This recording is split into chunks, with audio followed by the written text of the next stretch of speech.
Bien, nuestro primer comentario de esta mañana estará dirigido a algo que es prudente que la población haga conciencia al respecto.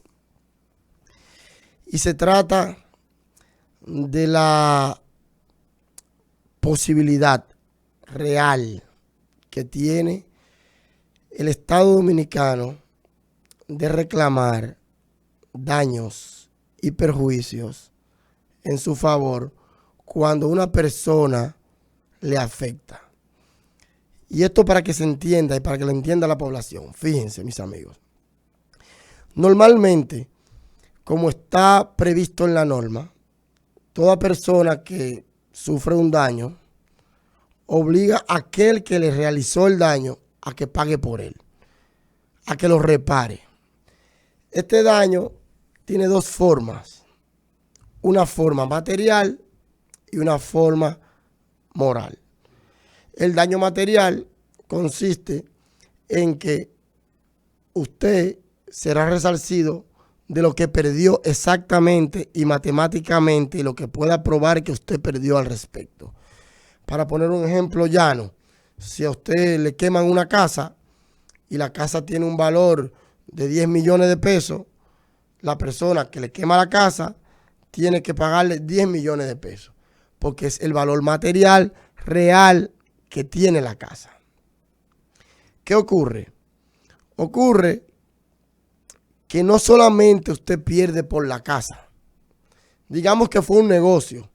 Usted pierde, le queman un negocio, explota un negocio, alguien le pone una bomba, para ponerlo en un ejemplo llano que la gente pueda entenderlo, le explota una bomba al negocio y usted en el negocio tenía de inventario 10 millones de pesos. Entonces viene la persona y le repara los 10 millones de pesos. Eso se llama daño material directo, lo que exactamente usted perdió. El daño material también tiene otra connotación.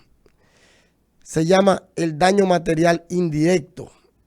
Además de la pérdida directa que usted, obviamente, con la que usted fue lesionado, también a usted hay que devolverle, hay que pagarle lo que usted se pudo haber ganado mientras el negocio estaba cerrado y lo estaban reparando. No solamente lo que valía el negocio, el inventario que tenía, sino lo que usted pudo haber obtenido, los beneficios que usted dejó de percibir por el daño que le realizó la persona que le quemó el negocio. Eso se llama daño material indirecto. Ahora, hay un tipo de daño que se llama el daño moral, que no está contemplado y es difícil de ser evaluado, obviamente, por la naturaleza del daño, que no está contemplado matemáticamente en una evaluación, digamos, una evaluación pericial. Se trata exclusivamente de los daños originalmente destinados a reparar el dolor.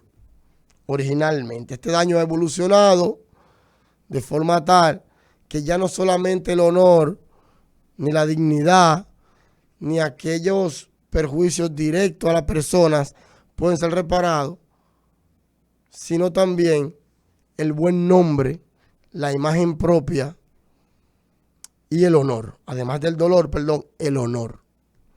Eso implica que ya no solamente las personas morales, las personas físicas pueden ser acreedores de beneficios o reparaciones por daños que le han ocasionado, sino también las personas morales. Y voy a explicar esto ahora. Prosiguiendo con el daño moral y para que las personas lo entiendan de qué se trata esto. El daño moral implica una afección que sufre, que tiene la persona por el hecho por el impacto del hecho que ha sufrido. De manera que si usted pierde, digamos, a un familiar cercano en un accidente de tránsito, que es común esto, por la imprudencia de un chofer que lo chocó, usted no solamente quiere que le paguen por el carro que tenía el familiar, por las cosas que perdió el familiar en el accidente, sino por el daño moral de que ya usted no tiene ese familiar el resto de su vida. Aquí hay una línea muy fina entre el daño moral, que es el pago por la afección, por la afectación de la pérdida, y el daño material indirecto. Y me explico. La línea es muy fina porque es probable que esa persona que haya perdido la vida en el accidente sea una persona que le mantenga a la esposa, por ejemplo. Mantenga a sus hijos. Si mantiene a sus hijos, entonces ellos pierden la manutención del trabajo que tenía esa persona que murió en el accidente, y eso puede ser traducido como un daño material indirecto, porque era un beneficio que percibía con la vida de esa persona que se perdió por el hecho. El daño moral es un pago por la afectación interna que sufre la persona de ya no tener al padre, en el caso del hijo, de ya no tener al esposo, en el caso de la madre. Entonces, este daño que ya la doctrina y la jurisprudencia desde hace mucho tiempo admitió, ha ido extendiéndose sobre el hecho de que ya no solo las personas físicas, naturales, son acreedoras de daños y perjuicios, de reparación de daño y perjuicio por un daño moral, sino que lo ha extendido, como dije anteriormente, a las personas morales, es decir, a las empresas.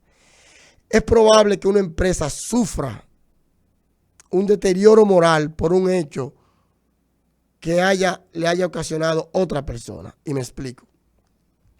En la competencia empresarial se da mucho lo siguiente. Una empresa desacredita a otra, crea una campaña directa o indirecta en contra de otra, con el fin de que ésta pierda clientela y esa clientela vuelva a la empresa que ha tenido, digamos, la intención de afectar a la otra. ¿Qué ocurre?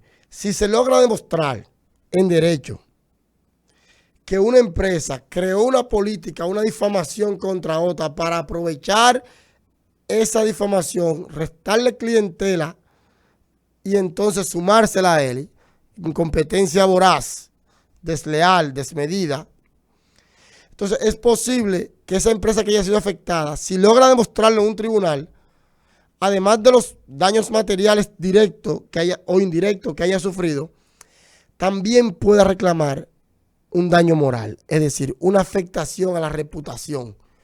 Tú afectaste la reputación de la empresa, y aunque yo demuestre con política que ya yo no soy esa persona que usa un químico inadecuado, un producto, como quiera la persona ya no van a confiar en esta empresa. Entonces tú tienes que pagarme por el daño al honor, por el daño al buen nombre de esta persona moral.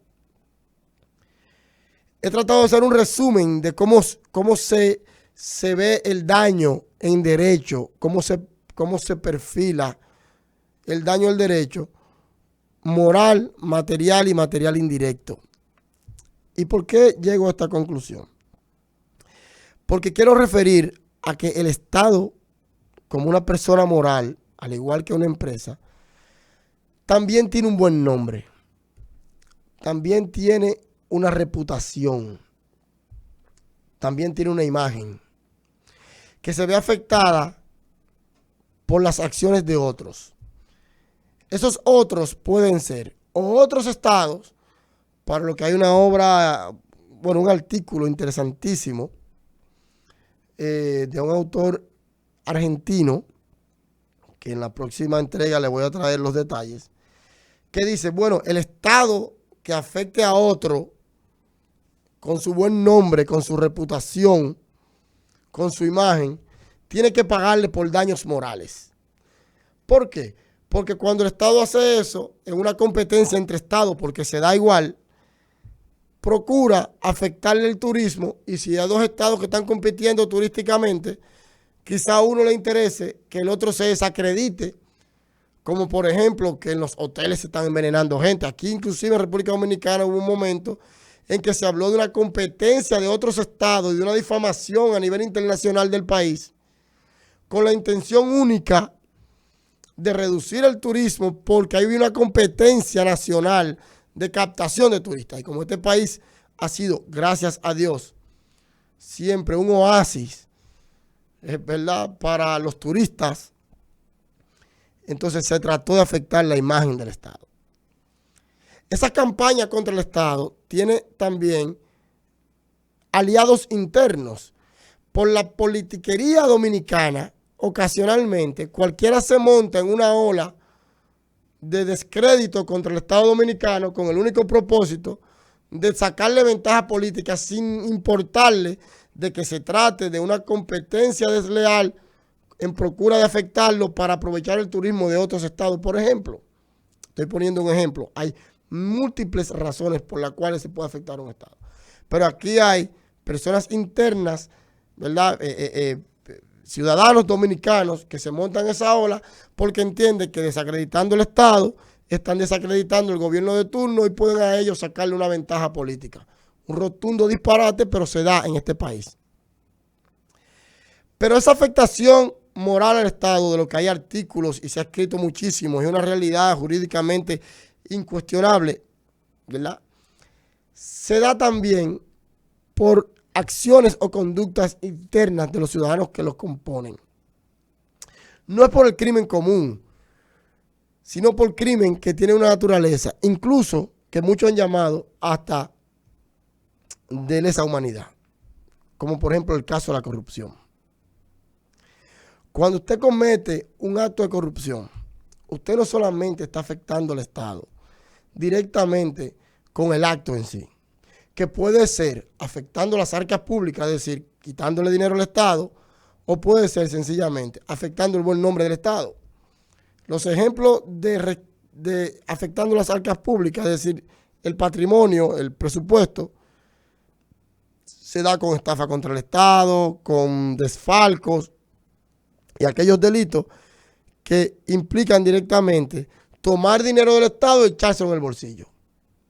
Obviamente, tiene de entrada un daño material directo, porque usted tomó un dinero del Estado y lo tiene en su bolsillo, usted tiene que devolver ese dinero para atrás, porque con ese dinero el Estado hace escuelas, hace hospitales, entonces usted está afectando a la gente. Pero además de eso, usted también puede cometer un delito de corrupción que no necesariamente sea de tomar dinero del Estado y echárselo en los bolsillos, como por ejemplo el soborno.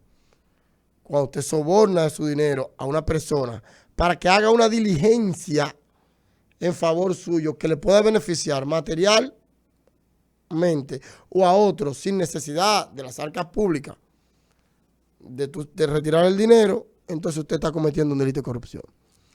Los delitos de corrupción, que son delitos contra la cosa pública, no se limitan a los delitos que afectan directamente el presupuesto nacional. El tráfico de influencia, por ejemplo. Usted habla con una persona para que hable con otra, para que le haga un favor. Es un modo, digamos, previo a la etapa del soborno como delito. La coalición de funcionarios. Los funcionarios se reúnen, se ponen de acuerdo, o una persona con varios funcionarios, o con uno o dos funcionarios, con el objetivo de que ese funcionario haga algo que al final le beneficie directa o indirectamente a una persona o a ellos mismos. ¿Qué es lo que quiero resaltar? Que en estos casos también la imagen del Estado se afecta, directamente se afecta. ¿Y cómo vemos esto? Miren, mis amigos, la Convención Interamericana contra la Corrupción prevé que estos actos de corrupción a los que yo me he referido, todos y todos aquellos que afectan a la cosa pública, afectan directamente la imagen de los estados frente a otros estados. Es una manera de usted autosabotearse. Ustedes recuerdan el ejemplo que le puse de que otro estado te haga competencia desleal y que crea una imagen falsa para aprovechar el turismo. Bueno, en este caso eres tú mismo que lo estás haciendo porque gente interna está cometiendo alta corrupción. Entonces, en el ranking de corrupción, usted como estado está siendo afectado de manera directa con ese hecho. Y esto implica entonces de que usted mismo se autosabotea. Ya usted en el mercado internacional como estado no es un estado en el que los demás estados puedan recomendar a la gente invertir. Nosotros estamos en muchas listas negras. Históricamente lo hemos estado. ¿Por qué? porque los actos de corrupción, la imagen que tiene el Estado de que en República Dominicana es un país corrupto, la provocan las mismas personas y los mismos funcionarios que cohabitan en la República Dominicana. Entonces, voy a poner un ejemplo.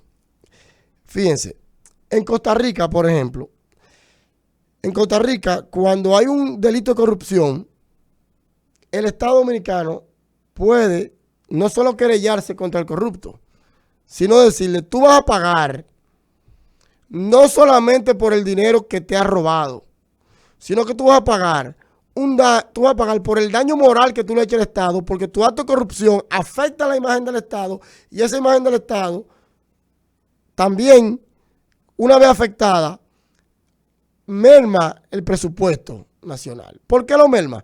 Porque Costa Rica no. Porque estudios internacionales han demostrado que cada vez que se comete acto de corrupción, que la corrupción en los países tercermundistas, en los países en sentido general, reducen hasta un 0.5% el Producto Interno Bruto. Afectan, no reducen, afectan el Producto Interno Bruto. Y esa afectación también recae sobre la cuchara del pobre. Tú cometes un acto de corrupción, devolviste el dinero, está bien, cumpliste. Pero ya la imagen de que todos los funcionarios son corruptos está rodando. Y ya la gente pierde credibilidad en el Estado. Entonces tú dices, ven acá, pero yo no confío en el Estado. Entonces cuando se pierde la moral tributaria, y esto lo voy a explicar, la gente ya no quiere pagar impuestos porque dice, yo no le voy a dar mis impuestos a un Estado corrupto. Y la gente trata de evadir impuestos porque perdió el Estado lo que se denomina en derecho la moral tributaria. La gente no quiere tributar, no quiere pagar impuestos porque tú no le vas a dar tu cuarto a una persona que en definitiva lo que se lo va a coger. Entonces la gente no quiere pagar luz. No quiere pagar luz porque dicen, ¿para qué va a pagar luz? Para que se lo robe otro. Porque no confía que el Estado le va a devolver lo que está pagando un impuesto en servicio. ¿Por qué no confía? Porque los funcionarios que cometen actos de corrupción denigran esa confianza, le afectan esa confianza. Esto se puede medir solamente en mediciones internacionales y generales. Se puede llegar a conclusiones objetivas de que la corrupción afecta directamente a la moral del Estado y eso se traduce en una afectación en la cuchara dominicana. Porque si usted no paga la luz, entonces el Estado va a tener una carga para la luz, el pago de la energía, entonces habrá menos luz. Habrá menos inversión para el sector eléctrico. Si usted no quiere pagar los impuestos, el Estado no tiene forma de devolverlo en servicio. Pero usted no lo paga porque no confía en el Estado. ¿Cómo se rompió esa confianza? Se rompió por los actos de corrupción que se fueron cometiendo en el transcurso de la rutina diaria social. Entonces, Costa Rica, ¿cómo lo resolvió? No. Usted no solamente va a pagar por el hecho, ni va a devolver lo que usted se tomó. Usted tiene que pagar por la afectación que usted le hizo al Estado como persona moral. Costa Rica le llama daño social, porque una afectación al Estado es una afectación a la sociedad. Es una traducción, se traduce en la sociedad, por lo que ya dije anteriormente. Y hay múltiples sentencias en Costa Rica. Hay una famosa de la caja Fisher, por ejemplo, que fue una de las primeras sentencias, en la que se condenó, mira, además de esto, tú tienes que pagar moralmente al Estado. Y el Estado creó un fondo para eso, invertirlo en educación, invertirlo en seguridad, invertirlo en lucha contra la corrupción, porque eso tiene un costo. Todo estos procesos de corrupción que nosotros estamos viendo ahora mismo en televisión, tiene un costo para el Estado. Tiene un costo económico. Muchos fiscales, con horas, que llegará un momento en que habrá que agradecérselo porque salen hasta las 11 de la noche haciendo documentos, hasta jugándose la vida porque enfrentan sectores económicos muy fuertes. Y van allá y valientemente enfrentan la corrupción. No estoy diciendo que todo lo que haga la fiscalía está correcto. Estoy diciendo que lo que hace en sentido general es correcto.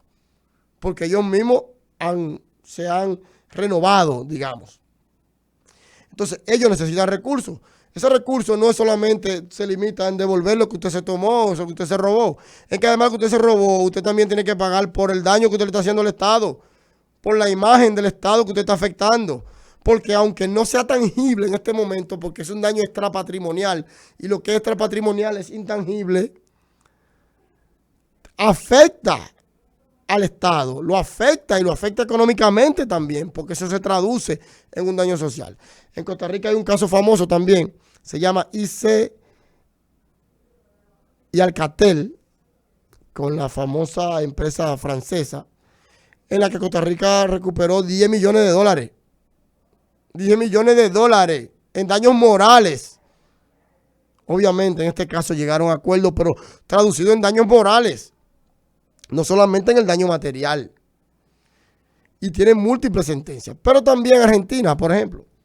El artículo 15 del Código Procesal Argentina dice, mira, los daños que sufre el Estado Dominicano, los abogados del Estado Dominicano son competentes de perseguir y demandar la reparación de esos daños. Pero no se limita a Argentina a decir que son daños materiales solamente. Inclusive se está discutiendo allí cómo categorizan en términos jurídicos este daño. Si una sanción punitiva, económica, civil, un daño moral colectivo o un daño social. Pero lo que yo he explicado abarca todos estos conceptos. Miren, y era lo que quería dejar claro en esta primera etapa de mi comentario.